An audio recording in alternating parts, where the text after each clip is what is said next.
Sometimes life gets crazy and it's just too easy to focus on all the negativity in the world. Welcome to the audio antidote to that. On this show, we highlight the amazing and positive work being done in the world to remind ourselves that there is hope out there for the future. And along the way, we'll pick up some new perspectives and ideas so we can all work together to make the world a little bit better. Because we know that when creativity and community come together, we can create good. This is Creating Good with Matt Barnes. Let's do it. Hey everybody, welcome to Creating Good with Matt Barnes. I'm Matt Barnes, and we have an awesome show for you today. Amanda Di Dio from Optimistic Design is going to be with us, and she is definitely a creator of good. I'm so excited. Just such a fun conversation. But wanted to let you know that we've got a lot of cool stuff coming up for Creating Good, including the biggest thing. We are launching the second issue of our Creating Good magazine in this month, in June. We're doing a big launch party. If you are local, if you are in Southern California or going to be in the area on June 20th, we are having a big launch party for our new issue, not episode. This is an episode. That's an issue. I have issues. That's another story altogether. Anyway, we'd love to have you there. You can go to creatinggood.co and RSVP there. It's burgers and brews. It's going to be so much fun. So much fun. And we're going to have some fun announcements that night, and you'll get the first copies of the magazine. It's really cool. It's doing basically what this podcast does, telling the stories of people using what they have to create good in the world. That's what it's all about. So make sure you check that out, creatinggood.co. Follow us at creatinggood.co on Instagram as well. And you can follow me. I'm Matt Barnes. No, that's my old one. I'm not that anymore. Matt from Rogue. Follow me at Matt from Rogue. Don't follow follow me at Matt from Rogue. On everywhere. Instagram, Facebook, LinkedIn, whatever else things there are. If there are those things. I think I'm on TikTok. I don't really do anything there, but I got a new assistant starting next week. And she says she's going to help me with the social medias and being more active on them. So we'll see how that goes. Anyway, today, Amanda Di Dio from Optimistic Design. She's the VP of Partnerships and Ops, and she is a breath of fresh air. This woman, she is focused on, and Optimistic Design is focused on human-centered design. And I'm going to let her explain what that means. It's something that I've heard about, I've read about, but getting to talk with Amanda about it and really understand what it's about and how it really allows us to focus what we're doing in any area of our life, to be honest, on making sure it has the greatest impact and helps people. So she is definitely a creator of good. I'm so excited that she's here.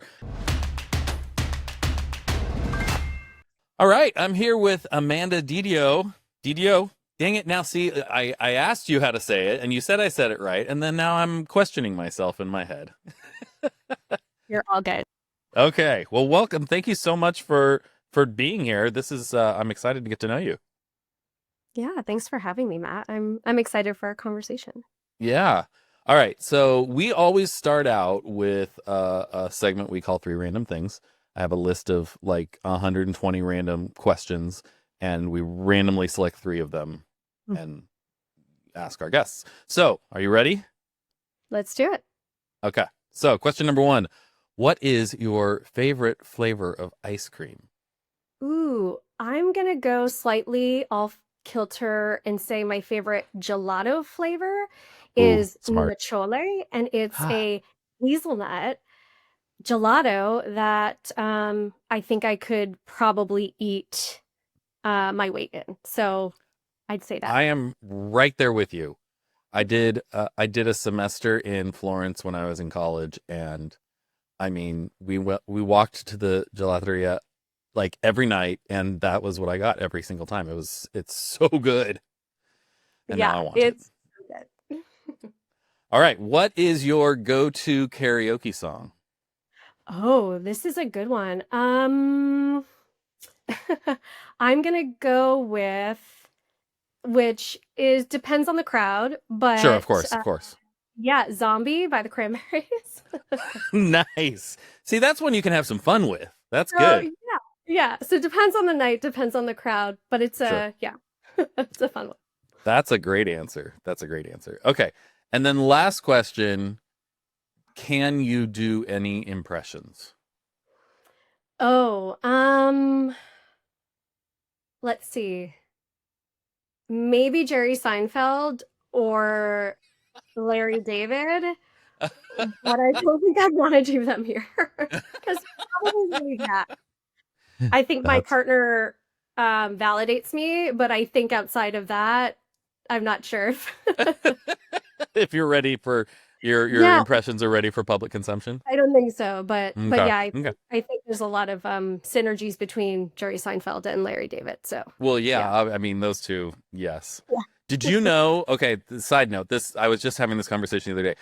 Larry David, he always would do Bernie Sanders on SNL, Yes. and then he went on one of those shows where they do your ancestry, and he found out that he's actually related to Bernie Sanders. No way. Yes. Isn't that Today crazy? I learned. Today I learned. Wow. Well, I think I'll be dropping that little tidbit of knowledge tonight at a dinner party. Well, there That you is go. fantastic. See, if you got nothing else from this podcast, you got that. I mean, it's a great takeaway. It Okay, makes me really well, happy too. I'm happy that they're related. right? There's somehow that like it fulfills something in me when I heard that. I don't know. It was nice. It was a nice like, all right, yeah, that makes sense to me. It's kind of like it's the all the our Woody Harrelson and Matthew McConaughey secretly half brothers. I think that would make me feel good about life somehow. It I just agree. feels The right. universe is giving us a little treat. Okay, well, you passed 3 random questions. You got away with outdoing the impression, but I tend to people tend to either say, "Oh, yeah, I'm not going to do that," or they go for it. And you gave me names, but no impressions. So I'll give you that. That's good. At least you had something in mind. I like that. Um, what is the deal? Anyway, sorry. All right. So, Amanda, I want to know about you. What is your origin story? Where did you come from? And what are you doing now? What led you there? So, Yeah, just a small question like that. it's a small question. Yeah, I'll keep it sort of time framed of Okay. uh, where I am today and how I got into the work that I'm doing today that is super meaningful to me and the path that I have sort of set forward that I'm really excited about. So I started my career in the sort of early technology crossfade of clunky websites transitioning into apps and sort of that learning of what it meant to build a website not using Silverlight and think about what the world would look like with these things called apps. And I was intrigued by the amount of collaboration and cross-functional happenings between design and development and research and what it took to create something meaningful and thoughtful for your client.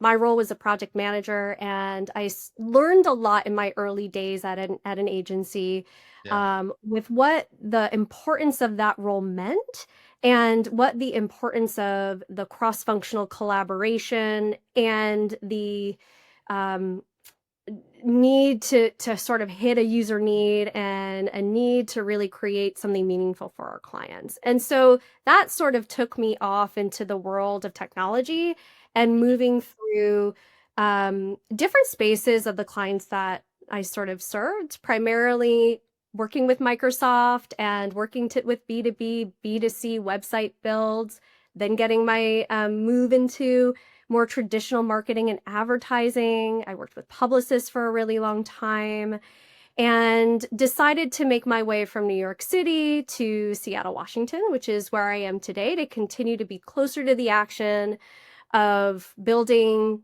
digital products, primarily with Microsoft and within the Microsoft ecosystem. And I learned a lot observing the way that the process of building a product transformed throughout the early days of building a website, through developing apps and sort of this cross-functional team dynamic, and then this entity called the user and these entities called the clients, and Mm-hmm. all of this sense making and negotiations to be able to launch a thing. And as I was maturing and growing my skill sets in this space of project management, product management, program management, I was sort of intrigued to learn more about building more thoughtfully and building more intentionally, and what that might mean for a greater impact to building something more useful and purposeful. A lot of times I felt like the things that we were building, we would rush to be able to get it out there to the world to meet a market demand of table stakes of what things should look like, and sort of be to solve an assumed need. And I was enlightened by a process called human-centered design. In my ways of moving through different agencies, and had met a design researcher who is now my partner at Optimistic Design, who teaches courses at the University of Washington about human-centered design. And it kind of blew my mind a bit. It kind of disrupted my perception of the traditional product development process, R&D, if you will, and made me pause to think about, wow, what might it actually look like to bring in the users, the people in which we are designing for? What if we change that narrative and decided that we wanted to design with them? And what might that look like to completely reframe that process? And that's what led me to where I am today, in advocating for human-centered design as a framework and as a philosophy to disrupt the traditional product R&D process, and is the backbone and the creation of Optimistic Design, which is the current organization that I've started with a few colleagues who also believe in this framework as a way to sort of challenge the current paradigm of designing digital solutions for clients and for their end users. So that is sort of my origin story, and is primarily the focus of the work I do today, which is supporting transforming strategies and digital products with our clients across social impact VCs and digital product companies and organizations. And right now, and I think that this might resonate with you as a former educator, we are primarily working within the education space to elevate and broker a better connection of elevating student and family and teacher voice in the process of developing edtech products. And so that is the work that I do, and what led me to where I am today. So you're there's so many things there that I want to ask about. You're the VP of Partnerships and Operations at Optimistic Designs, which, by the way, great name for a company, Optimistic Designs. I love that. What role specifically are you playing in some of the projects that you're talking about? And then I want to get into a little bit more of what human-centered design really means. Yeah. So the role that I play primarily is being really thoughtful around the problem space that our clients might come to us with, and collaborating to define the right delivery strategy for that. And also capacity building with our clients to help them learn more about what human-centered design is.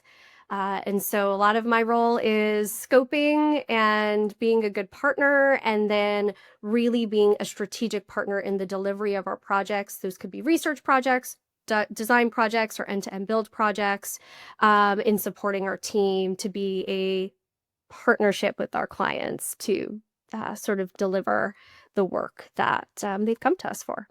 Yeah. So let's talk about human-centered design. This is something I've heard about, and I've heard the term. I probably could talk a little bit about it, but I'd rather have you, since you're the expert at it, What does that actually look like, and why is it so important? Yeah, so human-centered design is a creative problem-solving framework. What it does is it grounds the real needs and experiences of a user or end beneficiary of anything that you are designing Yeah. as part of your process. So it sort of flips that paradigm, like I mentioned, of instead of designing and building for, you're designing and building with. And so engaging individuals who are, again, either using or benefiting from the product or solution or service you're building, all the way into the beginnings of the process of doing research with them, co-creating a concept or an idea to solve their true problems and needs, bringing them through the process as you prototype and start to build the solution all the way through actually launching. So what it does is it flips the power dynamic of I'm building something for you and actually brings them into the process as a stakeholder as part of that work. And so starting with doing research with them, it's not just asking what didn't work, it's truly asking what is their experience in using the product or solution or the space that you're trying to design for, and truly understanding all the other things that might be surrounding the problem space, not just I've had like an issue with this thing and I need it to be better. It's really understanding who else is a part of that world with you and really trying to build deep understanding and empathy around maybe what it is that they've been struggling with the current experience. I don't know. That sounds like a lot of extra work. I mean, but worth it, I would assume. Yeah, so the value on it's that, and what we truly like to articulate is in sort of flipping this process, you're using that time in the beginning and bringing a more equitable process for the person or the individuals who are going to use your product to be able to help you define instead of assume, um, what the right thing is to build. And then Right. as you're building it with them, they're helping you validate if you're building it right.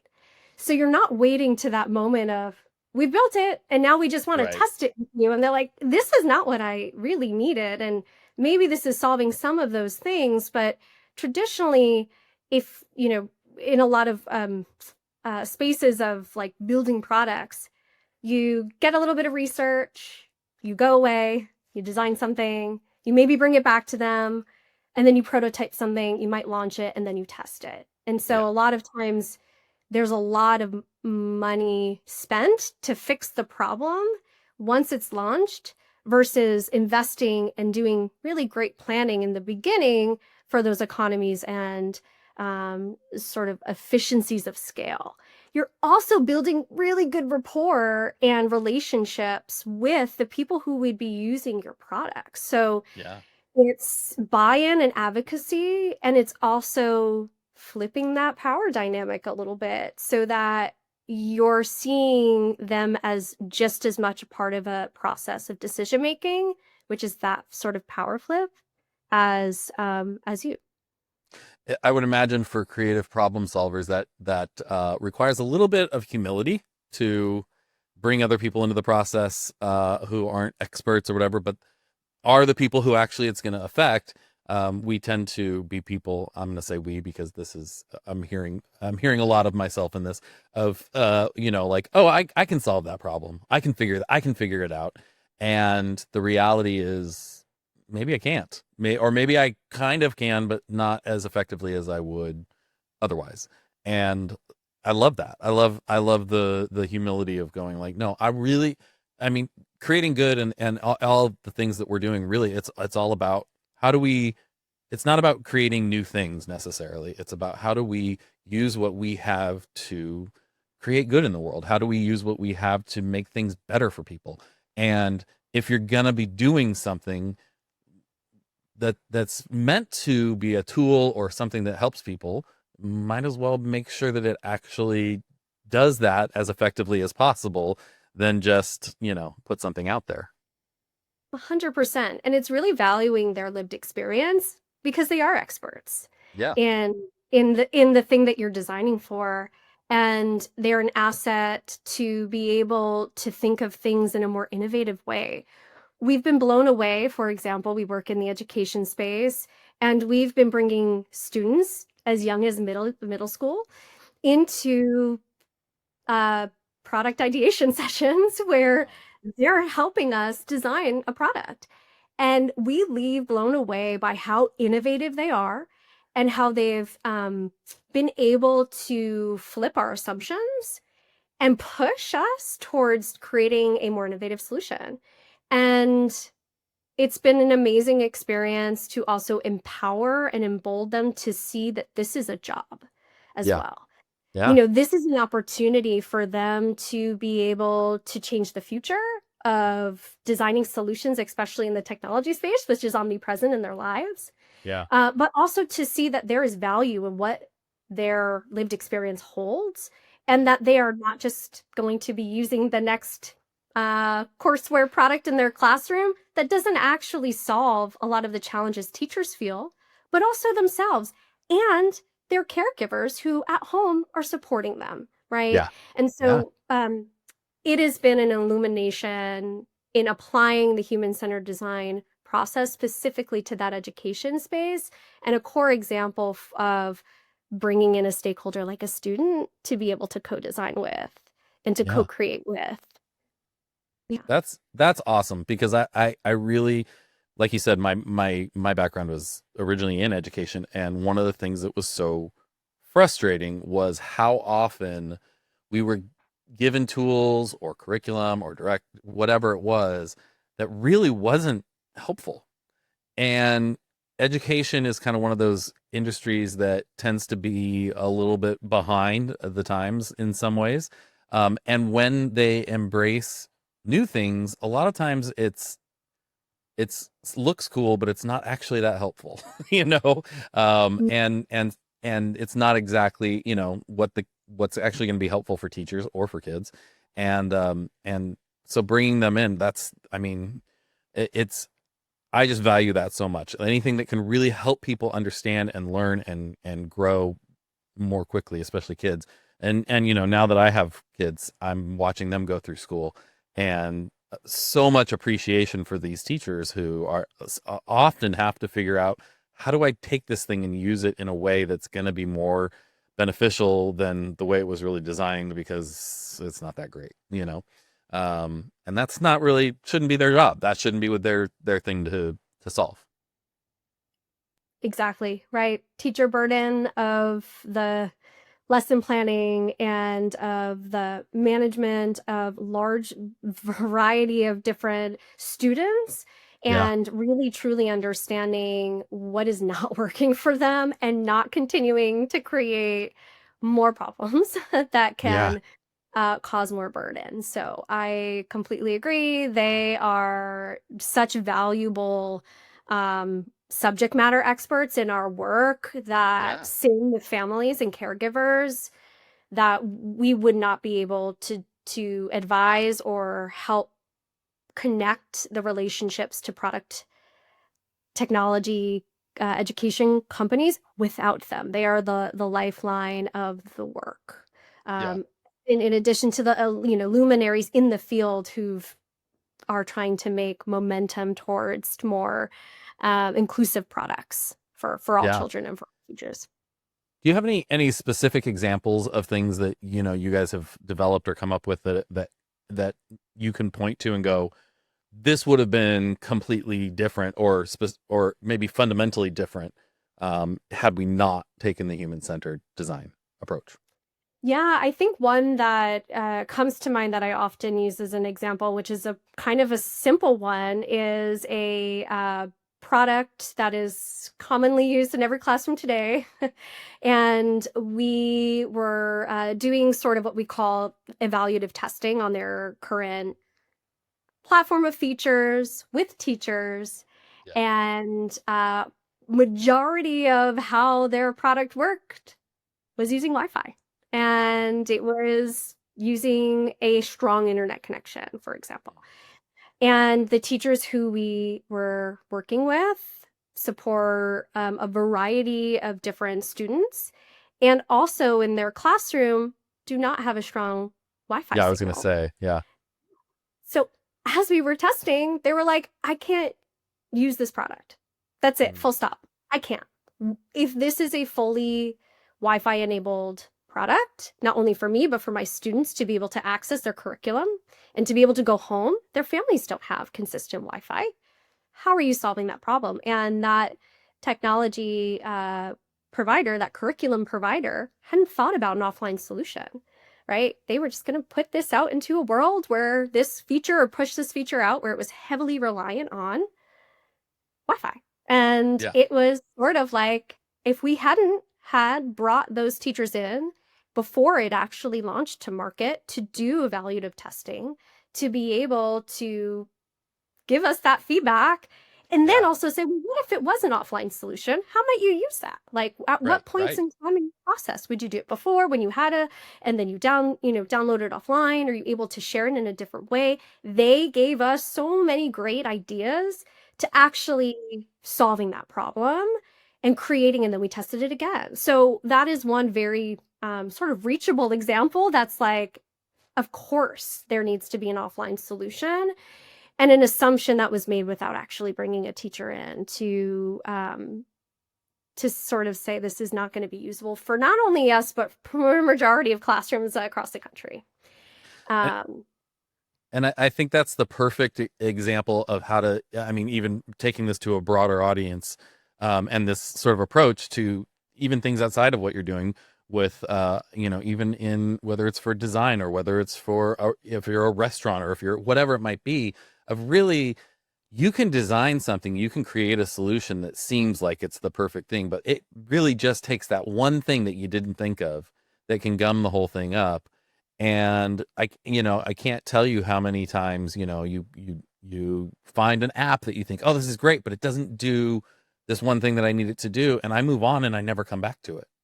And, nobody ever took the time to talk to somebody like me and go, well, what do you need it to? Oh, it needs to do that.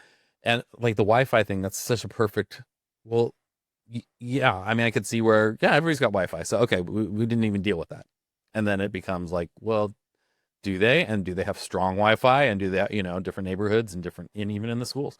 So, how do you see this like sort of human-centric design philosophy, yeah, approach, like applying in a large, like do you find yourself now like even like applying that in other areas of your life and the ways that you just come up with routines for your day or or anything like that? all the time. And I think what I love about the framework, it is a creative problem solving in a Mm. way that really grounds in defining the problem more thoughtfully and really understanding, how do we bring other people into the process of solutioning.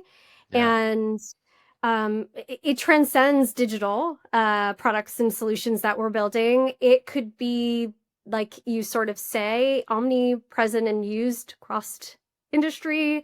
I definitely see it within just like my own day to day in Yeah. communicating with my partner, Yeah. in communicating with friends, and also just valuing lived experience, Yeah. valuing, those who may have had a different experience from me. Well, how might they actually think about a solution that would actually be better for them in addition to my own needs? It's created a lot more empathy in my life and um, exuding more moments of pause and Hmm. to slow down. And I think in a world where we're quick to want to get to the solution in a means to be the first to get there, in the means to be competitive, uh, I think this really embodies well, let's take some slower measures to be more thoughtful by design. Isn't it crazy how, like, the idea of being empathetic, being aware of other people's experiences, um, all of that, it's not just about making yourself better as a person, which it does, or building better relationships, which it also does. But like that is it can be the key to building better products. It can be the key to building a better business. And we've sort of separated these ideas in our mind and put them in two different silos of like, oh, well, this is personal and that's professional and professionals. But the reality is it does cross over, and that overall approach just makes you more effective all around. And it does make you a better person. It helps you learn about other people and take the time to listen. And it really is. I mean, even in parenting, like with my kids, I, I, I'm so fascinated by who they are as people. And I've really taken, my wife and I kind of sat before we had kids. We're like, I really want to take the approach of like, I just want to learn everything there is to know about them, and then resource. And how can I help you be who you are and be better at it and learn more and grow in that? And for some reason that doesn't always come naturally to people. Like it's not, the natural approach, but taking that and applying that to every area, including product development, is it takes more time, it takes more intentionality, but in the end, it just makes everything better. 100%. I love that. Sort of crossing and making that through line to, how that can connect to parenting, and also how that can connect to being a better leader, being a Yeah. better, as a project manager, a program manager, it's a team. I need to know from my team what's working, what's not. How do we pause and reflect? Right. I think that's also a big part of the process of human-centered design, is finding more moments of reflecting on the process. Is this working? Is it not? And what do we need to recalibrate? And I think it's taught me quite a bit about leadership and Yeah. about being a better coach or manager. And I do think there's a lot there that can help support folks who maybe want to elevate how to be a more effective leader or a more effective people manager or collaborator.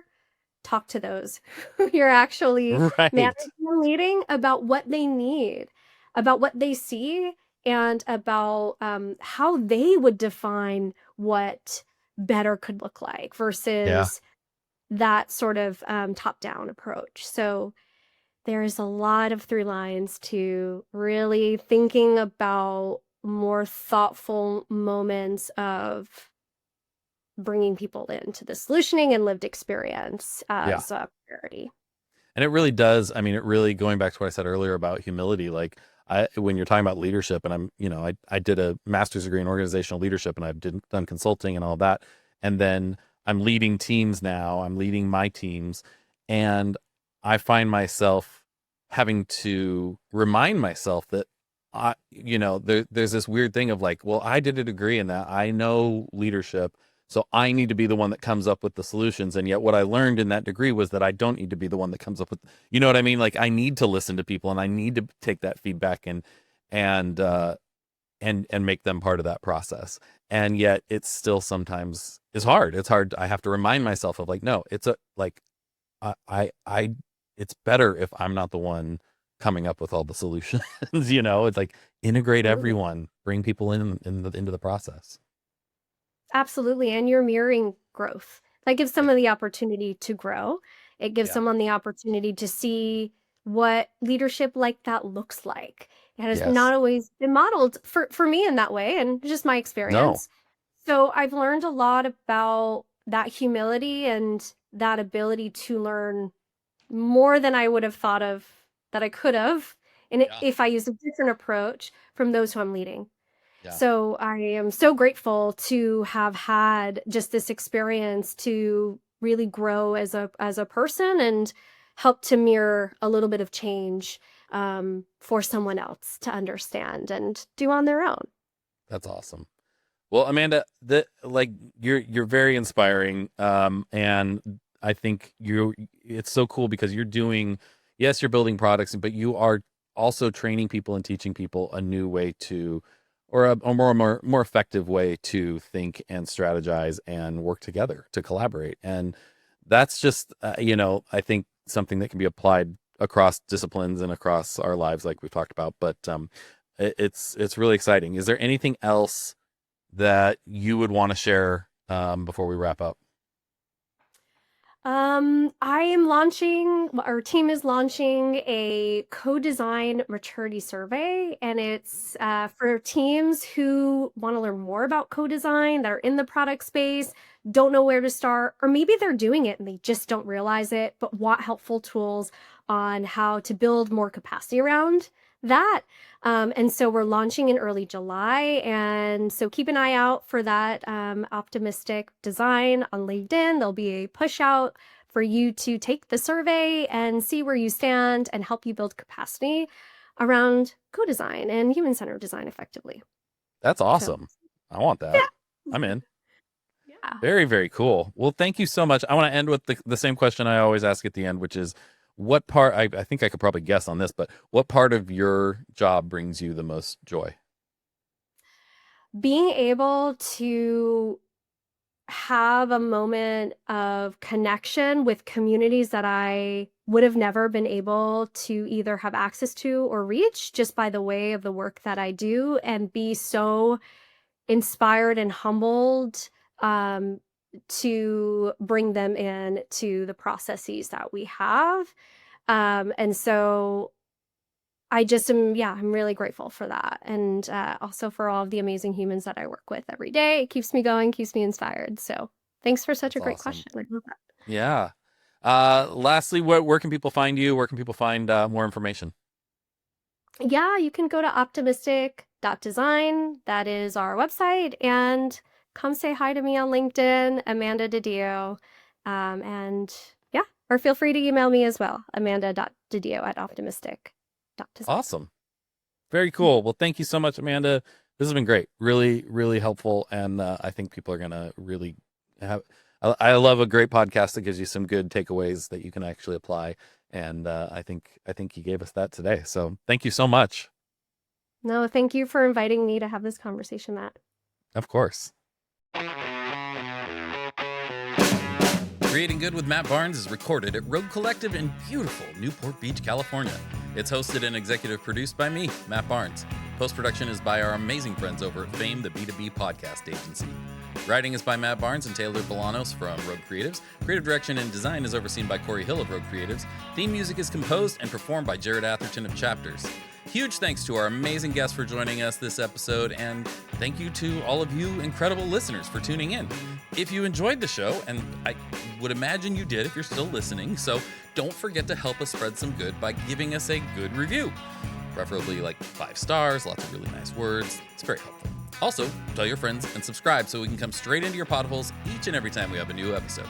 Take the Creating Good pledge on our website at creatinggood.co. We'll catch you next time.